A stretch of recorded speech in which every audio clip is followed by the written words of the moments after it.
Good morning, guys. Sullivan here. I thought that we would go through the potager from my design, since I just expanded it, and the history and what the word means in comparison to a more traditional just vegetable garden. And we'll do a tour of what's growing. We'll do some harvesting, and I learned some interesting things about the history of potager gardens. So let's go into the potager. I got this question, what is a potager? Especially from my husband, who was like, why are you calling it that? And literally translated, it means for the soup pot. The origin of the word is French, and it is just basically a kitchen garden where you're just kind of taking whatever the garden provides and putting it into the soup pot. Typically you would just be making a heavy, thick vegetable soup with what the garden provides. So that's literally what it means. What I connected with was the philosophy. Philosophically, it's not just about feeding your family, because typically they were smaller and they were really designed to feed the household, not for market produce or for sale, not farming. It was really a household garden. So philosophically, what I connected with was that it was to feed you aesthetically as well, by incorporating flowers, which would have been historically medicinal herbs and medicinal flowers, things like that. You were kind of growing everything that you needed to feed your family on what felt like, as I was reading about it, just a very holistic way. What I really connected with about the aesthetics of a potager was that definitely the beauty of my garden feeds me in a way, as somebody who spent their career creating beautiful environments to make people feel a certain way when they came into the space. This was something that just really resonated with me, so I liked the idea of it. Now, I backed in to my plant selection this year because it's just been a wild year. I had intended to grow some produce from seed, and I have planted a lot of that, but I haven't invested in a lot of herbs this year, and the majority of my perennial flowers have been designated for other parts of the garden. So from a design perspective, I'm lacking some of the ornamental aspects of a potager, but I'm working on it, and it's going to be like every part of the garden, it's going to evolve. While the word potager is French, the origin of this style of gardening is English, as our which actually, as I started going further back, was then Italian, and I think most forms of gardening can probably be traced back to different monasteries where they were really growing for their table, and a lot of garden style was born out of these different monasteries. But the English influence on this is the 4-square cottage garden design. And what I found particularly interesting, though maybe slightly triggering for anyone dealing with COVID-related health stuff, is that after the plague in the around 1350, there were these great holdings by aristocratic families, and so many people had passed during the plague that these big properties were going fallow because there was no one to work on the land. And typically the peasant class wouldn't be able to own land because land was really reserved for aristocracy. And so these big estates, they needed food too. So they started building these little, typically thatched roof cottages around their properties and sort of land sharing. And I'm sure I could go down the rabbit hole of real estate history and things like this, but there are parts of Europe where you don't own the land, you own the house and you lease the land, and this is probably connected to that in some way. But what I found really interesting, obviously, as we're going through a pandemic here, is this idea of,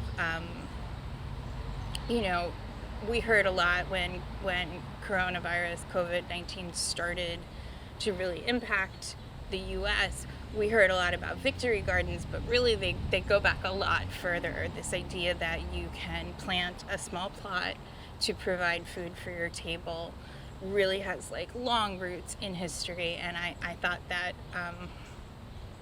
while watching what's happening in our country is pretty devastating, I found the history of this need to garden and need to grow food on this land following a big viral disaster. I found it really interesting. So four square design is a really common theme in garden design, and its origins are the cottage, and that the cottage was central, and then the plot of land, usually around an acre, was divided into four growing zones with house at the center to grow different crops. And this is still a really prevalent way to design. A lot of people that do raised bed gardens do 4 beds.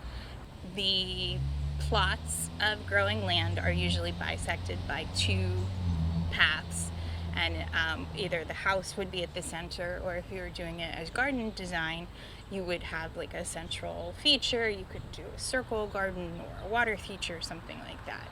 And I would say probably back in the day, again, it was less of a focus on ornamental flowers or what 1700s England was kind of considered florist flowers, but more on medicinal flowering herbs, things like that, edible flowers,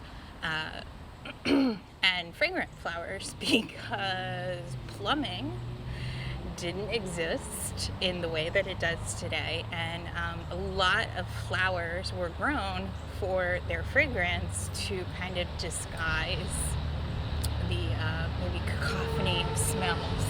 So I found all of this very interesting, and actually made notes of some of the books that were being referenced when I was reading on the internet about all of this stuff, and I actually will be reading some agricultural history going forward, just because I found it really fascinating, especially in what's going on right now. I think maybe the biggest potager is at Versailles. I've been to Versailles, the palace, and now I just want to go back and tour the gardens, because, as your interests grow and change, I doubt I was focused on what was growing in the produce garden at the time, because there's just so much to see. Okay, so the Potager du Roi, the royal potager at the Palace of Versailles, was commissioned by Louis XIV, master of subtlety. This is the guy, this is 2 generations back, grandfather, I think, of Marie Antoinette's Louis XVI. So he was known as the Sun King. There's just, there's a lot of history about him, but he took Versailles, which was kind of like a simple hunting lodge, and turned it into the spectacle that it is now. And he had a great fondness. He had traveled extensively, had developed like a real fondness for many types of exotic produce and fruit trees, and had sort of collected them. And he commissioned in around the late 1670s, early 1680s, he commissioned this vast potager to be built. And it was divided into rooms within rooms. And it's really just like kind of fascinating to read about. They the team figured out it was built on top of a swamp, so they had to do raised beds and gravel and drainage and irrigation, and they were able to sink different parts of the beds to create like cooler climate, raise them up to make them warmer. So they were able to grow like just a huge assortment of produce that was really, really exotic to France at the time. And the bones of the garden are pretty much untouched from what I understand, though there have been, changes, but they grow huge amounts of produce that they sell and distribute around the entire country of France in this, it's 25 acres, so it is insanely large by most garden standards. And then from that aesthetic of looking down on it or being able to view it from above, it's sort of terraced down, and if you're in the kind of Grand Palace, you can look down and kind of see everything. I just found the history of this garden so fascinating in the lens of remodeling my own. I am not a French monarch, and my royal court of cats doesn't eat tomatoes. I could plan my potager on a much smaller scale, though I did really enjoy reading about the potager at Versailles. Okay, so I am gardening in 4-foot square raised beds. We are at the top of the Wissahickon Creek and the Fairmount Park system in Philadelphia. We have fairly acid soil here just in general, and so I am gardening in raised beds, and I decided to do the layout of 7 squares around our 100-year-old sugar maple. We have tried to save this tree from, we had extensive tree work done at the beginning of these renovations, and it's struggling because the climate for our area has changed, and it's just not a variety that's used to. It's been over 90 most days this summer. It's humid. We haven't had rainy days so much as like torrential downpours, which on paper seem like good for the garden, but the water comes down so fast and then runs off that the trees can't really absorb that water through the ground. It just sort of washes away and then into the stormwater system. So my hope is that because I have irrigated the garden, and the beds are open at the bottom, that it will be providing some additional moisture to this area that will hopefully allow the tree to thrive. The Japanese spotted lanternfly is really interested in the sugar and sap producing plants, so they really like this tree. We have done our best from the ground to kind of continually treat this area to just try to eradicate them, but we have started to see adults. So this tree's just having a tough year, like everybody. Because I did center everything around it, should we lose it, I can add another bed there and sort of make it like a complete 8 square with a central, and I'd probably do a different planter and water feature. All garden designers, when you are looking for information on how to lay out your vegetable or raised bed garden, will suggest doing paths wide enough for a wheelbarrow. I have one small wheelbarrow that does fit in a cart that fits through here, but I went for 2-foot wide paths because I felt like aesthetically they worked well with the precise 4-foot design of the beds. And I just didn't want the footprint of this garden to get really big. We do have this flexible area over here where the sun bubble and plant storage is, but for now, this seems to be the right footprint for our needs. This is providing plenty of food for us to eat. So as a few of the ladies who've worked for me over the years know, I don't like to get rid of anything, especially something that I really loved using, even if we just used it one time. And this kind of broken arch was something that I designed for clients Jessica and Patrick many years ago, filled halfway with cement, and then there's steel rebar embedded in it to make the to make the arch, and then it's cut asymmetrically. it's just something I really like. I liked the optical illusion of it being a complete arch, but things not quite touching, and it's a piece that I designed for them. I really loved it, and so I have dragged them around with me back to the studio, through the studio, around the studio when I moved home. They have been in like 6 locations in our yard as we've done construction on different areas. They are heavy. They are awkward because one of them has this gigantic piece of steel sticking out of the top of it. But I kept telling Tim, my husband, that I had a plan for them, and this was it. When I did set them up, though, the bare steel looked sparse. I knew that the clematis, the apple blossom clematis that I was planting on it, was going to need a little while to grow and kind of take over. It is an evergreen, so it will kind of always have the leafy texture, but because again I save everything, I have a huge stash of just bare mountain laurel branches, which are mountain laurel and what's the other one? Mountain laurel and rhododendron. Branches tend to make really, really excellent, like, kind of skeleton branches for work because of the way the structure of the way that they grow. So I have a stash of shorter ones, larger ones, use them primarily in holiday decorating or wreath making, and so I grabbed a few of them and zip tied them to the urns, and then and that allowed me to make the urn as wide as it needed to be, or that allowed me to make the arch as wide as it needed to be without kind of compromising and making it feel like disconnected from side to side. So, because it is a good size span that it needs to cover. And I like that it's flexible. It's not a permanent fence structure. It's not a straight arbor.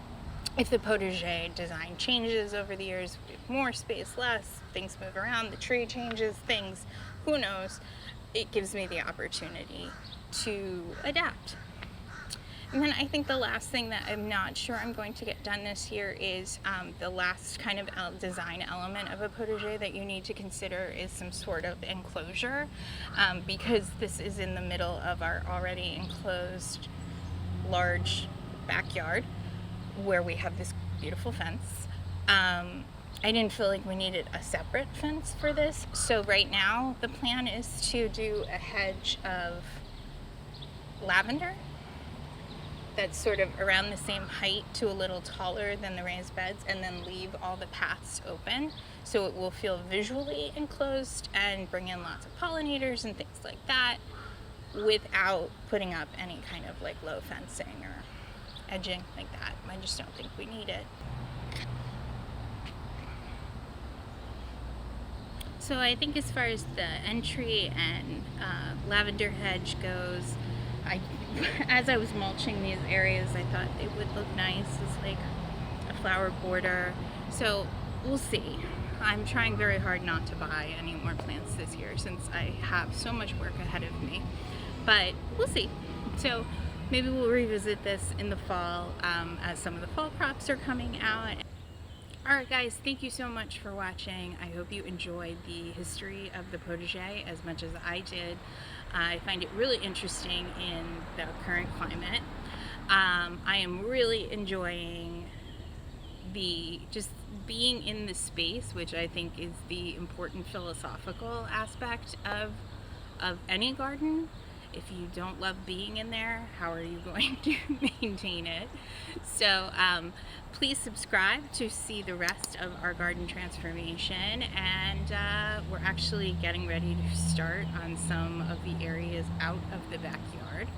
Yet my goal was never to fence the potager in pallets of soil, so we're getting ready to start on some other projects around here. So subscribe to the channel so you can see what's happening. You can come find me on Instagram at Sullivan_Owen to see me make things from the garden.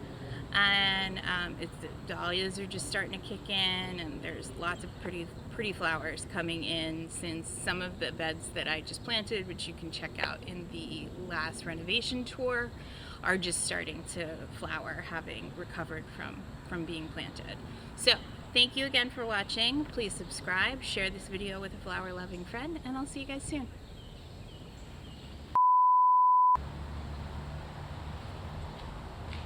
Well, I was going for French, but I feel like a waiter at an Italian restaurant.